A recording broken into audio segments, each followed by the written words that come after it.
Bonsoir à tous et bienvenue à cette édition du 20h. À la une de ce journal, l'évolution de l'enquête judiciaire au sujet du décès suspect de Monseigneur Jean-Marie Benoît Bala embarrasse l'opinion publique alors que la thèse d'un meurtre brutal était désormais soutenue par plusieurs observateurs et par la conférence épiscopale.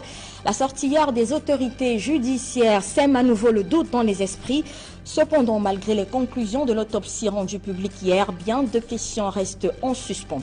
4 mois, c'est le temps que dure le calvaire des populations en Bonga dans le département du Mungo. Ils sont privés de l'énergie électrique depuis cette période.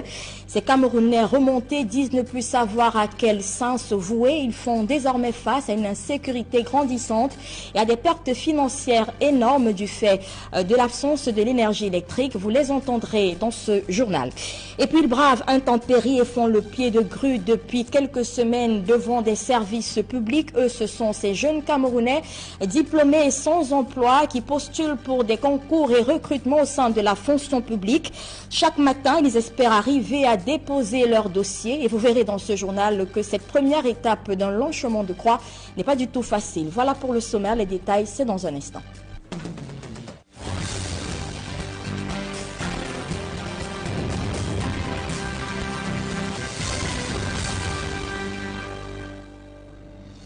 Une fois encore, mesdames et messieurs, bonsoir et bienvenue à cette édition du journal. D'abord, ce calvaire des populations Mbanga dans le département du Mungo, privées de l'énergie électrique depuis 4 mois.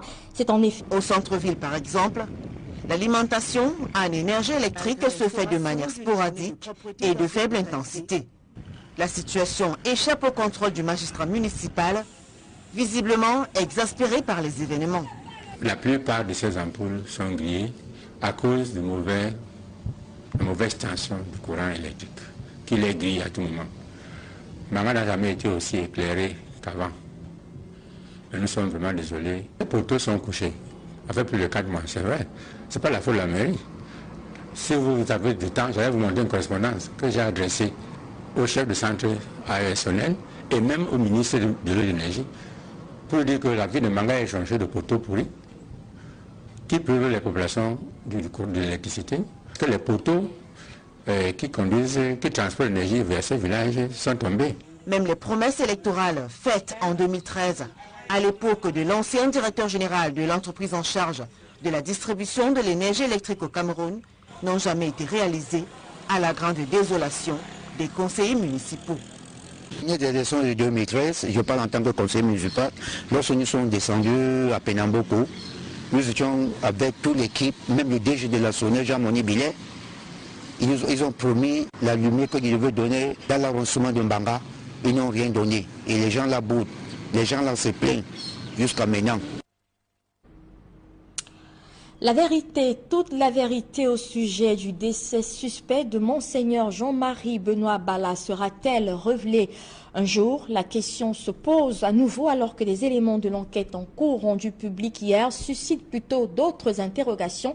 En effet, après le communiqué du procureur près la cour d'appel du centre au sujet de l'autopsie réalisée sur le corps du prélat, 5 questions au moins restent en suspens. Farel Bounia et Donald Brice-Camgan. Si l'on peut se satisfaire du point fait à mi-parcours sur l'enquête ouverte après le décès de l'évêque de Bafia, la communication du procureur général près la cour d'appel du centre laisse des silences retentissants pour plus d'un observateur. L'autorité judiciaire renseigne que 2 collèges de médecins locaux ont examiné la dépouille de Monseigneur Jean-Marie Benoît Bala les 2 et 22 juin dernier, et que des autopsies ont été pratiquées sur le corps du prélat.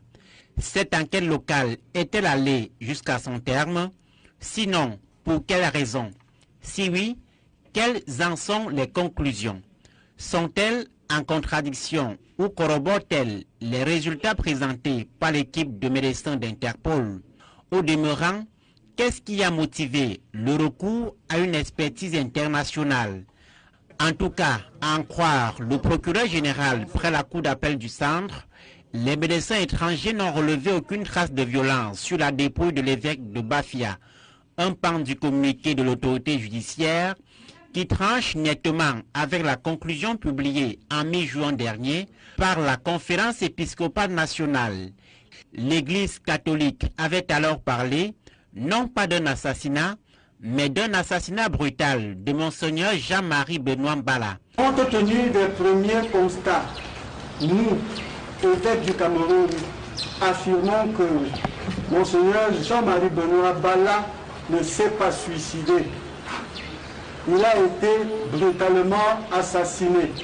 Peut-on penser que l'Église catholique a pris une position aussi sentencieuse et tranchée sans avoir réuni tous les éléments nécessaires? Quoi qu'il en soit, les prochains développements de cette affaire s'annoncent pour le moins édifiants. Et dans les couloirs de l'Assemblée nationale, les députés de la nation sont tout aussi embarrassés et quelque peu surpris par la tournure que vient de prendre l'enquête au sujet du décès suspect de Monseigneur Mbala. Les élus du peuple constatent eux aussi que bien de questions sont sans réponse après la sortie du procureur près la cour d'appel du centre. Mais ceux-ci veulent croire à l'impartialité de la justice pour faire la lumière dans le cadre de cette affaire. Emmanuel Diop et Marcelin Gansop. 12 milliards après, les travaux de rénovation du palais de congrès menés par les Chinois sont achevés. C'est donc un édifice flambant neuf qui affiche à nouveau fière allure au sommet de la colline Nkolnyada à Yaoundé. Pour marquer de son empreinte cet événement, l'équipe dirigeante du palais de congrès a donné une conférence de presse. Dans un exercice d'équilibriste, voire de gymnastique, on a invoqué la réduction à venir des subventions publiques et au même moment la nécessité d'être accessible. La circulaire du chef de l'État pour le budget 2018 est l'une des orientations, l'une des directives qu'il a données, c'est que l'État réduise les subventions accordées aux établissements publics. Alors, si on réduit les subventions, il faut bien que le palais des congrès puisse s'auto-financer. Donc, mais nous savons très bien que si nos prestations sont très élevées, nous n'aurons pas de clients. De fait, malgré toutes les charges, l'engagement pour une mission de service public demeure. Les prestations telles qu'elles sont faites par le Palais des Congrès sont largement en deçà. Et si on veut donc atteindre l'équilibre financier, alors il faut revoir à la hausse. Ça, c'est le principe de gestion. Mais la réalité est tout autre. Nous assurons également des missions de service public.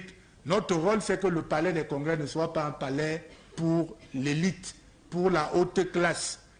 Que le Camerounais moyen qui veut organiser un mariage au palais des congrès et pouvoir dire plus tard, moi je me suis marié au palais des congrès, que nous soyons en mesure de lui présenter des prestations souples. Il y aura donc, soutient-on, la notion de juste prix qui sera pratiquée. Il y aura un coût, mais dans la pratique, nous-mêmes nous verrons à ce que le Palais des Congrès étant un établissement public, le côté mission, le service public prédomine. Finalement, pas un mot n'a été soufflé sur le montant jugé exorbitant de 12 milliards consacrés à la rénovation de cet édifice. Personne ne dit non plus si les entrées financières générées contribueront à assurer, par exemple, la prochaine rénovation du Palais des Congrès. Et vous l'avez donc corrigé par vous-même, il s'agissait plutôt là de la sortie des responsables du Palais des Congrès de Yaoundé qui ont donné un point de presse ce jour dans la capitale économique après la rénovation de cette structure. Une polémique a fait enfler autour du montant de cette rénovation qui s'élevait alors à 12 milliards de francs CFA. Au cours du point de presse donné ce jour dans la capitale économique, la capitale politique, les responsables du Palais des Congrès ont donc décidé de ne pas s'exprimer au sujet de cette polémique. Revenons donc à présent sur la réaction des députés de la Nation au sujet de la sortie des autorités judiciaires hier, qui ont rendu public les avancées de l'enquête au sujet du décès de Monseigneur Jean-Marie Benoît Bala. Je le disais tout à l'heure, les députés sont tout aussi embarrassés et surpris par la tournure que prend cette enquête, mais ils veulent bien croire à l'impartialité de la justice pour faire la lumière sur cette affaire. Des précisions avec Marcelin Gansop et Emmanuel Diop. Parce qu'il s'agit d'une actualité brûlante, c'est tout naturellement que les échos du communiqué du procureur général près la cour d'appel du centre ont résonné jusque dans les couloirs de l'Assemblée nationale. Les députés marquent leur étonnement en constatant que l'affaire n'est pas encore bouclée, même si le procureur général a évoqué la noyade comme étant la cause la plus probable du décès de l'ancien évêque de Bafia. Évidemment, en tant que parlementaire, je ne peux pas ne pas me sentir concerné quelque part, et je pense que l'ensemble de la population camerounaise se sent également concernée. Ce drame nous a tous secoués. Maintenant, s'il faut faire la lumière, il faut qu'on soit extrêmement prudent. Ceux qui connaissent l'homme disent qu'ils ne peuvent pas croire à la thèse d'un suicide. Il est évident qu'il y a deux sons de cloche par rapport à l'autopsie initialement conduite par les médecins légistes locaux, mais maintenant c'est au procureur de nous dire quelle est la bonne version entre les deux. Les députés refusent cependant de verser dans la polémique actuelle qui veut opposer les premières conclusions de l'enquête publiées le 4 juillet aux déclarations de la conférence épiscopale privilégiant la thèse d'un assassinat brutal. Même si on a parlé de noyade, noyade ne veut pas dire suicide. On peut vous noyer. Donc ça ne veut pas dire que le communiqué va à l'encontre de ce que le communiqué des évêques nous a enseigné.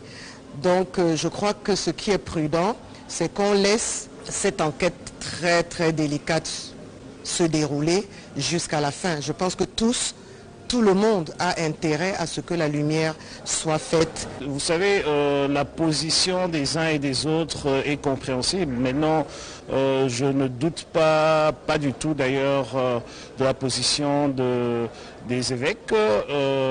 Mais voilà, il faut se résoudre à ce que le procureur en charge de l'enquête a dit qu'il n'y a pas eu, apparemment il n'y aurait pas eu violence sur le corps et qu'il se serait noyé. Mais tout ça ne veut pas dire qu'il n'y a pas eu assassinat. Puisque les investigations se poursuivent, les députés souhaitent que cela se fasse avec plus de célérité et que la lumière soit faite définitivement sur ce énième scandale qui ébranle l'Église catholique. Tout ce que je peux demander, c'est que l'enquête devrait connaître une diligence un peu plus marquée que celle qu'elle a déjà aujourd'hui, parce que les Camerounais ont envie de savoir, et envie de savoir très vite ce qui s'est réellement passé. Et je pense que la partie qui est relativement inquiétante, c'est qu'au vu de la position des évêques et de tous ceux qui étaient sur place et qui ont vu le corps de Monseigneur, il semblerait qu'il y ait des assassins dans la nature et donc c'est dangereux pour la société. Et c'est pour cela que la justice doit faire absolument vite pour trouver ces assassins-là. Le procureur général, Jean-Fils Tamac, a promis que les conclusions de l'enquête qui se poursuit seront portées à la connaissance du public le moment venu. On ne perd donc rien à attendre. C'est la saison des recrutements dans la fonction publique et ils sont des milliers, ces jeunes Camerounais diplômés sans emploi qui espèrent en cette période décrocher une place au sein des administrations à travers un concours. À Konsamba, dans le département du Mungo, le dernier concours pour le recrutement d'élèves gendarmes, gardiens de la paix entre autres, fait courir des centaines de candidats. Ils assiègent chaque matin des centres administratifs pour déposer leurs dossiers. Un véritable chemin de croix, vous le verrez dans cet élément signé Gladys Sidje et Cyril Djiba. Ils ont bravé les intempéries afin de se rendre dans les différents services pour constituer leur dossier. Tribunaux, mairies, préfectures, commissariats, tout y passe. Une journée est d'ailleurs insuffisante pour tout boucler, tellement les files d'attente sont longues. Ajoutez à cela les tracasseries administratives. Je suis arrivé à Konsamba à 8 h. Oui. Alors il est presque 15 h. Je suis sur place. parce que le processus est long. Ce qui est plus que ça dans le processus, c'est le temps. Et ça demande beaucoup de courage parce que là, c'est pas facile. On constate des gens qui viennent, il y a trop de personnes. C'est pas facile de constituer les dossiers en une seule journée, c'est pas facile de signer, il y a beaucoup de monde, il y a l'embouteillage. Donc j'ai commencé mon dossier depuis la semaine passée et on dépose, quand on dépose, on attend, comme le préfet n'est pas là, il faut attendre que le préfet arrive. On vous renvoie, on dit venez jeudi, venez vendredi pour récupérer le dossier. En se présentant à ces différents concours, les candidats espèrent sortir du chômage. Ils n'hésitent d'ailleurs pas à y mettre toutes leurs économies. Financièrement, ça prend beaucoup d'argent financièrement parce qu'il y a les fiches à acheter, on constate l'augmentation des prix des timbres, ce qui n'est pas normal. Pour y revenir sur la moto, puisqu'on ne peut pas marcher à pied, si tu pars, tu viens, on te dit reviens, tu reviens, c'est comme ça, donc il faut tout payer. L'occasion faisant le larron, une activité s'est développée autour de la constitution des dossiers des différents concours. On les appelle ici les facilitateurs. Leur rôle, orienter les candidats. Nous nous déployons aussi, n'est-ce pas, pour les accompagner aussi face à l'administration. Ça s'est fait aussi rapidement et bien. Nous jouons ces rôles, n'est-ce pas, en les aidant, en remplissant les dossiers, en les orientant, en les expliquant, n'est-ce pas, comment se constitue l'arrêté aussi. Parfois, en les orientant dans les écrits de la demande aussi. Le lancement des concours pour le recrutement des élèves gendarmes, policiers, gardiens de la paix, entre autres, représente une opportunité d'emploi grandiose pour plusieurs jeunes Camerounais, parfois en quête de matricule solde dans la fonction publique. Même si le nombre de candidats est largement supérieur au nombre de places disponibles, on garde espoir. Tout à fait autre chose à présent. Accident ferroviaire d'Ezeka, un collectif de défense des victimes exige que le transporteur Camrail présente au juge sa police d'assurance. Cette demande a été formulée ce mercredi au cours donc de l'audience en référé qui s'est tenue ce jour même à Douala. C'était en présence du conseil de l'entreprise ferroviaire. Le compte rendu d'audience avec Donald Agnozoa. La procédure judiciaire en référé contre Camrail dans le cadre de l'accident ferroviaire du 21 octobre 2016 suit son cours. Le collectif Vouquin, représentant les victimes du train Intercity 152 et le conseil de Camrail étaient encore devant le juge des référés du tribunal de première instance de Bonanjo. Au sortir de cette audience, le conseil de Camrail va dénoncer l'attitude du collectif Vouquin qui, selon lui, excelle dans le dilatoire. Le principe en droit, c'est que lorsque vous venez au tribunal solliciter un droit et que vous dites que votre droit se base sur tel document, vous devez le produire. Ils ne peuvent pas l'avoir en leur possession, sinon par des moyens qui sont illicites. Et c'est ce que nous voulons et c'est ce que nous dénonçons par ailleurs. De l'autre côté, ce collectif utilise des moyens qui sont tout à fait illicites et illégaux et qui sont aux antipodes des règles de notre déontologie. Du côté du collectif des avocats défenseurs des victimes du déraillement des ECA, l'on exige du transporteur Camrail la présentation d'une police d'assurance. Pour produire une police d'assurance, on n'a pas besoin qu'elle soit contenue dans une convention de concession. L'activité de transport nécessite obligatoirement qu'on ait une police. Ça conforte nos doutes. On se demande bien s'ils sont assurés. S'ils sont assurés, pourquoi ils font tant de résistance pour produire l'assurance? Un argument botté en touche par Camrail qui souhaite mettre l'accent sur l'essentiel. L'issue favorable pour les victimes, c'est l'indemnisation. Et ce que nous dénonçons, c'est l'attitude de ce collectif en particulier qui se détache un peu des autres parce qu'il y a plusieurs avocats. Il ne faut pas croire que Camrail négocie. Il y a plusieurs avocats qui sont impliqués dans ce dossier mais qui n'ont pas les mêmes attitudes que ce collectif. Camrail, prenant position sur la prescription dans le cadre des indemnisations, fait savoir qu'il sera permis aux victimes et ayants droit qui se sont fait enregistrer d'instruire leur dossier même au-delà du 21 octobre 2017. Et c'est sur ces entrefaits que la prochaine audience a été renvoyée au 12 juillet 2017. À l'étranger, reparlons de ce 29e sommet de l'Union africaine qui s'est refermé hier à Addis Abeba. À côté de la question de l'autofinancement de l'institution, les chefs d'État de l'Afrique sont aussi longuement revenus sur des questions sécuritaires telles que la lutte contre le terrorisme. Ils ont fixé le cap de l'année 2020 pour la réduction des conflits en Afrique avec pour principale approche l'anticipation. Une réflexion a été menée aussi sur un système de troïka pour la présidence tournante de l'institution. On pourrait dans les prochaines années avoir non seulement le président en exercice mais également le président sortant et le futur. À présent, cette publiée information avant la fin de ce journal, MTN Cameroun intensifie sa présence dans la région du Sud. L'entreprise de téléphonie mobile a inauguré une nouvelle agence à Kribi afin d'offrir aux abonnés MTN de cette partie du pays une expérience clientèle exceptionnelle et une technologie de pointe dans des espaces conviviaux et spacieux. Reportage. MTN Cameroun intensifie sa présence dans la région du Sud.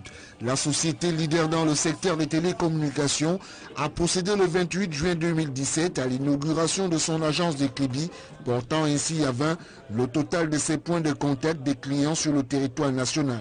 La cérémonie fort courue a été présidée par la première autorité administrative du département de l'Océan. La ville de Kribi, c'est une ville d'avenir, comme je l'ai dit.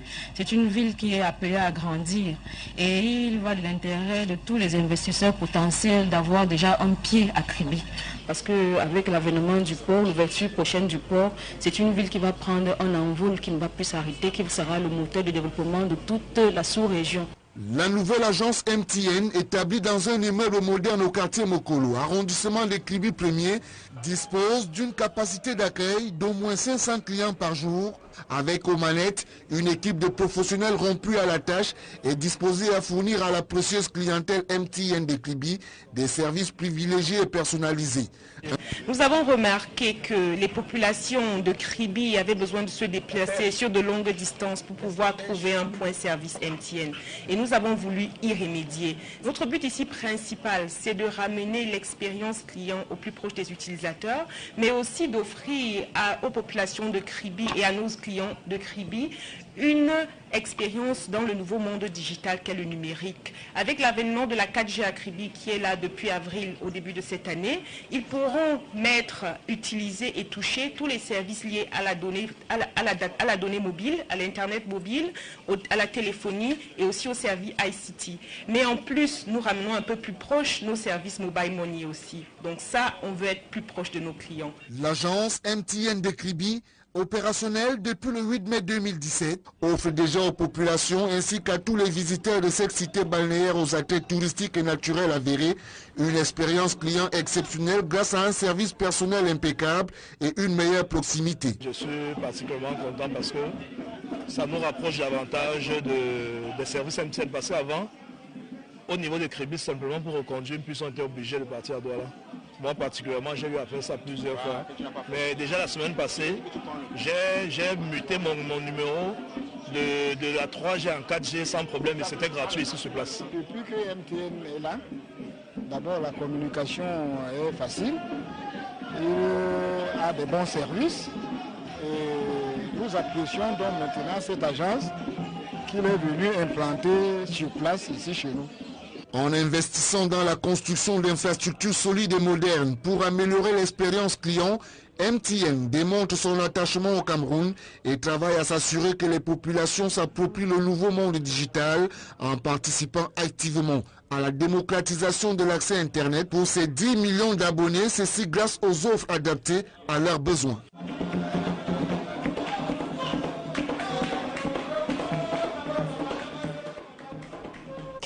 Et c'est donc la fin de cette édition du journal. Merci de nous avoir suivis. À suivre juste après Actu Santé avec Flavien Dongo, puis 237 débats avec Duval Fangwa. La diaspora camerounaise est-elle un partenaire au développement du Cameroun ou alors un obstacle? La question est posée aux panélistes de 237 débats tout à l'heure. Bonne soirée à tous sur Equinox Télévision.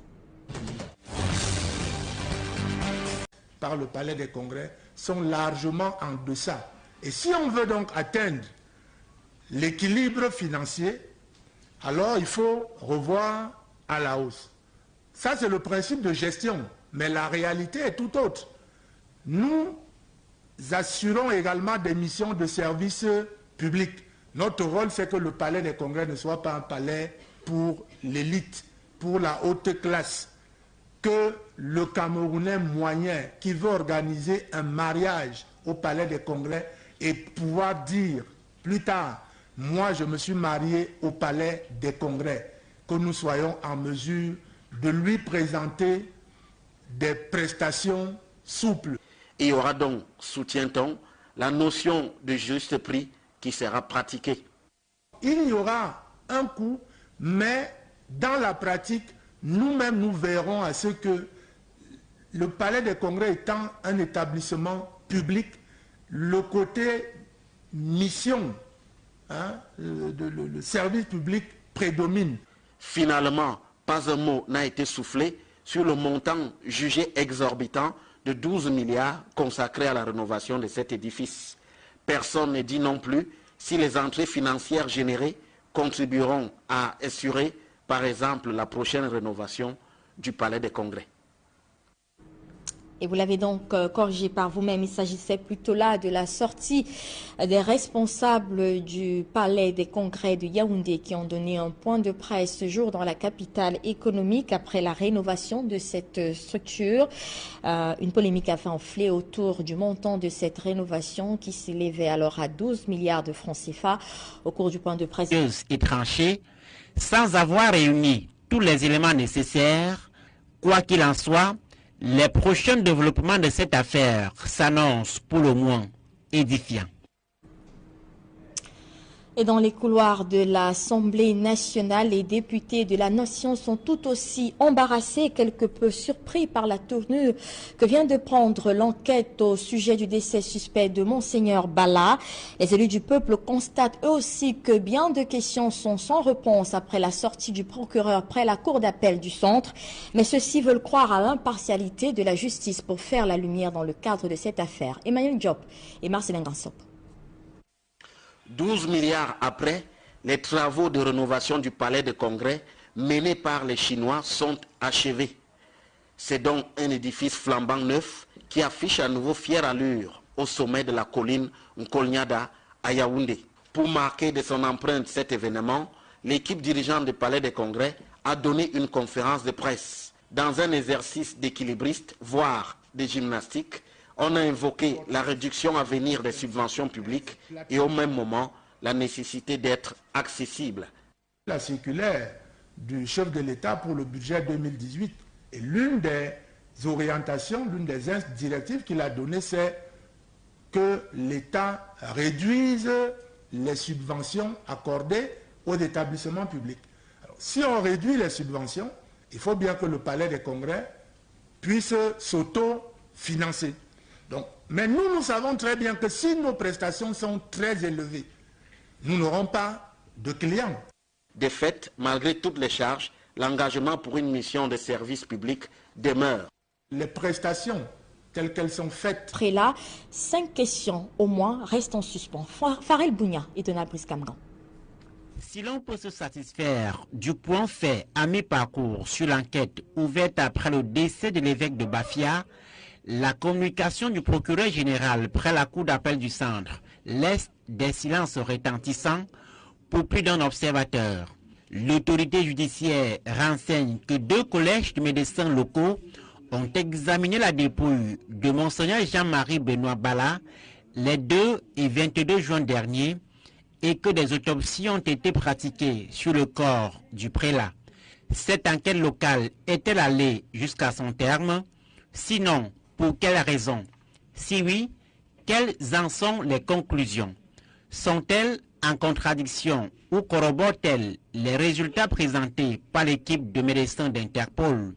Au demeurant, qu'est-ce qui a motivé le recours à une expertise internationale?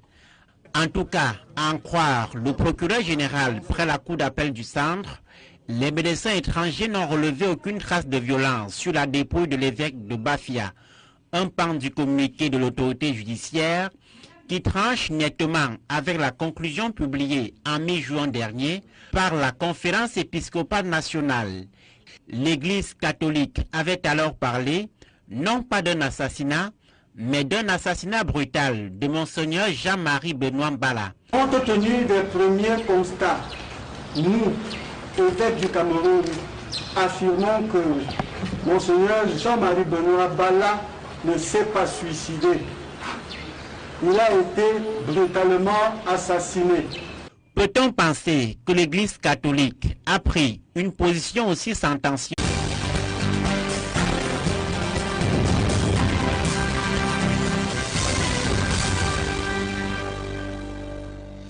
Bonsoir à tous et bienvenue à cette édition du 20h. À la une de ce journal, l'évolution de l'enquête judiciaire au sujet du décès suspect de Monseigneur Jean-Marie Benoît Bala embarrasse l'opinion publique alors que la thèse d'un meurtre brutal était désormais soutenue par plusieurs observateurs et par la conférence épiscopale. La sortie hier des autorités judiciaires sème à nouveau le doute dans les esprits. Cependant, malgré les conclusions de l'autopsie rendue publique hier, bien de questions restent en suspens. 4 mois, c'est le temps que dure le calvaire des populations en Bonga dans le département du Mungo. Ils sont privés de l'énergie électrique depuis cette période. Ces Camerounais remontés disent ne plus savoir à quel saint se vouer. Ils font désormais face à une insécurité grandissante et à des pertes financières énormes du fait de l'absence de l'énergie électrique. Vous les entendrez dans ce journal. Et puis ils bravent intempéries et font le pied de grue depuis quelques semaines devant des services publics. Eux, ce sont ces jeunes Camerounais diplômés et sans emploi qui postulent pour des concours et recrutements au sein de la fonction publique. Chaque matin, ils espèrent arriver à déposer leur dossier et vous verrez dans ce journal que cette première étape d'un long chemin de croix n'est pas du tout facile. Voilà pour le sommaire, les détails c'est dans un instant.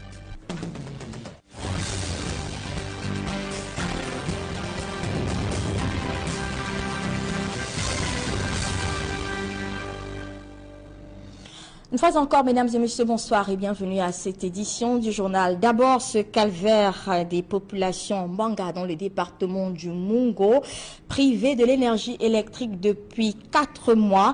C'est en effet au centre-ville, par exemple. L'alimentation en énergie électrique se fait de manière sporadique et de faible intensité.